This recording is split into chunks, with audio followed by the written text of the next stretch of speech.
나는 중학교 시절에 친구들과 함께 여름방학을 맞이하여 계곡으로 캠핑을 떠나기로 했다. 우리는 각자의 집에서 캠핑 장비를 챙기고 음식과 음료수 등을 준비해 출발했다. 계곡은 도심에서 벗어나 한적한 산속에 자리 잡고 있어 여름철에 많은 사람들이 찾는 곳이기도 했다. 우리는 계획했던 대로 계곡 근처에 도착해 텐트를 치고 바비큐 파티를 즐겼다. 날씨도 좋고 시원한 계곡물에 발을 담그니 무더위도 순식간에 잊혔다. 그러다 저녁이 되어 해가 저물기 시작하자 우리 중 한 명이 무서운 이야기를 해보자고 제안했다. 물론 별로 접해본 적 없는 것들이기에 조금 으스스한 기분이 들긴 했지만 한편으로는 재미있을 것 같았다. 그 친구가 먼저 이야기를 시작했다. 이 근처에 오래된 폐교가 하나 있다더라. 소문에 의하면 몇십 년 전 그 학교에서 불의 사고로 한 아이가 죽었다고 해. 근데 그 이후로 그 아이의 영혼이 학교를 떠돌고 있다고 하더라고. 그 아이를 본 사람들은 한결같이 그 아이가 교복을 입고 있었다고 말한대. 다른 친구들도 각자 전에 들었던 무서운 이야기들을 하나둘씩 꺼내놓았다. 그러면서 자연스럽게 우리도 그 폐교에 가보자는 이야기가 나왔다. 누군가는 겁을 먹었지만 대다수는 재미삼아 가보자고 했고 결국 우리는 랜턴을 들고 폐교를 향해 나아갔다. 폐교는 큰 나무들에 둘러싸여 있어 쉽게 찾기 어려웠지만 우리가 손전등을 비추자 그 모습을 드러냈다. 낡고 허물어진 교실의 창문이 밤바람에 덜컹거렸고 문은 문득문득 삐걱거렸다. 영화서나 봤을 법한 꼭 그런 분위기였다. 누가 창문에서 우리 보고 있지 않았어? 한 친구가 겁에 질린 표정으로 말을 꺼냈다.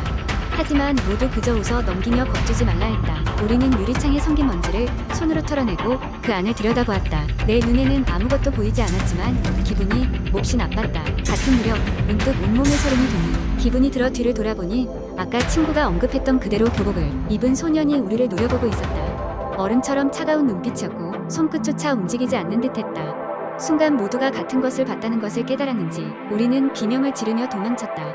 밤 공기가 우리 뒤에서 싸늘하게 힘을 낮췄다. 그날의 경험은 우리 모두에게 너무 강렬했고 결국 아무도 그 이야기를 다시 하려고 하지 않았다. 몇 년 후 우연히 그때의 친구 중 한 명과 재회하게 되었고 그간 연락이 끊겼던 다른 친구들 이야기를 나누게 되었다. 그런데 우리는 놀랍게도 그 사건 후로 몇몇 친구들이 예기치 못한 사고를 겪거나 불행한 일을 당했다는 것을 알게 갔다. 마치 그날 이후로 우리에게 무언가 따라붙은 것처럼 그날 밤 나는 문득 그 폐교에서 만난 소년이 우리의 삶에 어떤 영향을 미친 건 아닐까 하는 생각이 들었다. 겁에 질린 나머지 그 이야기는 누구에게도 털어놓지 않기로 서로 약속했지만 마음 한편으로는 그날 그곳에서 뭔가 중요한 것을 빼앗긴 것 같은 기분이 지워지지 않았다. 이후로도 오랜 시간이 흘렀지만 나는 여전히 여름밤이면 그때 본 소년의 차가운 눈빛을 떠올리곤 한다. 그리고 그럴 때마다 그 계곡 근처에 폐교가 아직도 그 자리에 남아있을까?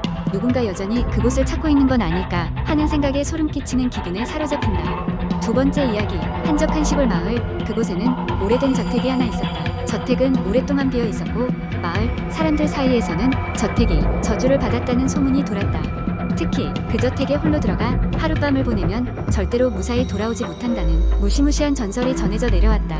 20년 전 그 저택에서는 끔찍한 사건이 있었다. 당시 저택에 살던 가족이 이유 없이 모두 실종되었고 경찰은 아무런 흔적도 찾지 못했다. 그 후로 저택은 버려졌고 괴기한 이야기가 퍼져나가기 시작했다. 밤이면 저택에서 이상한 소리가 들리거나 창문에 알 수 없는 그림자가 비친다는 소식들이었다. 시간이 흐르면서 이 이야기는 마을 외부에도 알려졌고 도시에서 온 대학생들 사이에서는 마치 하나의 도전과제가 되었다. 그리고 그중 호기심 많고 겁 없는 4명의 대학생이 있었다. 그들은 그 소문을 사실인지 확인하기 위해 저택에 들어가기로 결심했다. 어느 추운 겨울밤 대학생들은 손전등과 캠코더를 챙겨 저택으로 향했다. 저택에 다다랐을 때 그들은 낡고 거센 바람소리와 함께 불쾌한 기운이 감돌고 있음을 느낄 수 있었다. 한기가 등골로 스며드는 기분이었지만 자신들의 호기심은 공포를 이겨냈다. 문을 열고 들어가자 먼지가 쌓인 바닥과 썩은 나무 냄새가 그들을 맞이했다. 첫 번째 방에서는 오래된 피아노가 놓여 있었는데 그 피아노는 마치 누군가 막 손을 뗀 듯 따스함이 남아 있었다. 대학생들 중 하나가 불신을 느끼며 피아노 뚜껑을 열었지만 그저 낡은 건반들만 보일 뿐이었다. 그렇게 여러 방을 돌아다니던 중 그들은 이상한 흔적들을 발견했다. 벽에는 마치 손톱으로 긁어낸 듯한 자국들이 있었고 바닥에는 발자국이 여기저기 찍혀 있었다. 그 발자국은 점점 지하실로 이어지고 있었다. 그중 가장 용감한 학생이 앞장서서 지하실 문을 열자 곰팡내가 진동하며 짙은 어둠이 그들을 삼키려 했다. 손전등 불빛이 비추자 계단 끝에 놓인 낡은 서랍장이 눈에 들어왔다. 서랍장을 열어본 그들은 그 안에서 누군가 쓴 일기장을 발견했다. 글씨는 초조함과 두려움에 떨리는 손으로 써내려간 듯 불규칙했다. 우린 작은 소리를 들었어. 아무도 없는데 아무도 없는 곳에서. 그건 분명 우리의 상상을 넘어선 무엇이지 라는 글귀가 반복되어 적혀 있었다. 그들 중 한 명이 캠코더로 서랍을 비추며 일기를 촬영하던 그 순간 갑자기 얼굴 뒤편에서 스산한 기척이 느껴졌다. 하지만 돌아보아도 아무것도 없었다. 그때였다. 지하실로 향하던 문이 쾅하는 소리와 함께 닫혔다. 갇혔다는 사실을 인지한 그들은 서로의 얼굴을 확인하며 두려움에 사로잡혔다. 퍼뜩거리며 다른 방으로 돌아다니던 중 이상한 소리가 들리기 시작했다. 마치 아이들이 속삭이는 듯한 저주하는 듯한 소리였다. 그 소리는 점점 커져갔고 벽에서, 천장에서, 심지어는 바닥에서 올라오는 듯했다. 마치 저택 자체가 살아 움직이는 것 같았다. 밖으로 나가려던 순간 저택의 긴 복도 끝에서 앵간히 낡은 샹들리에가 흔들리며 떨어졌다. 학생들은 뛰어다니며 구조를 찾기 시작했다. 그때 한 학생이 멈춰서서 갑자기 울기 시작했다. 저것 봐. 그녀가 손가락으로 가리킨 곳에는 아무것도 없었지만 그녀는 무슨 말인가를 중얼거리며 자기만의 세계 속에 갇혀버렸다. 겨우 그녀를 달래고 문을 열자 어느새 새벽이 밝아오고 있었다. 학생들은 무사히 저택을 빠져나왔지만 그날 밤 그들이 겪은 일들이 머릿속에서 지워지지 않았다. 그 후 그들은 다시는 그 저택을 찾지 않았다. 그러나 아직도 가끔씩 그날 밤 억눌린 기억이 꿈속에서 그들을 찾아왔다. 저택의 그림자, 속삭임, 그리고 그것이 혹시 아직도 그곳에 남아있을 가능성에 대해 침묵하지 않는 불길한 예감 말이다. 저택은 지금도 그 자리에 서 있다. 지금은 아무도 그곳에 들어가려 하지 않지만 여전히 바람이 불면 창문 너머로 저주의 메아리가 울려 퍼진다. 마치 그날 밤의 비명을 기억하고 있는 듯. 이렇듯 저택은 영원히 미스터리로 남아 용감한 자의 도전만을 기다리고 있다. 당신이 그 다음 용감한 도전자가 될 것인가? 세 번째 이야기는 내 친구 수민의 경험담을 바탕으로 한다. 수민은 대학 시절 혼자 살면서 겪은 일에 대해 이야기해준 적이 있다.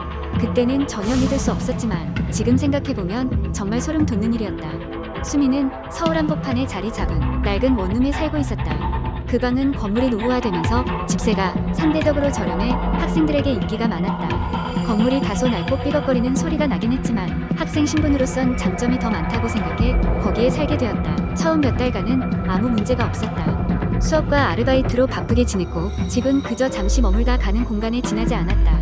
그런데 어느 날 밤 이상한 일이 일어나기 시작했다. 그날도 일상처럼 수업을 듣고 집으로 돌아와 피곤한 몸을 침대에 누웠다.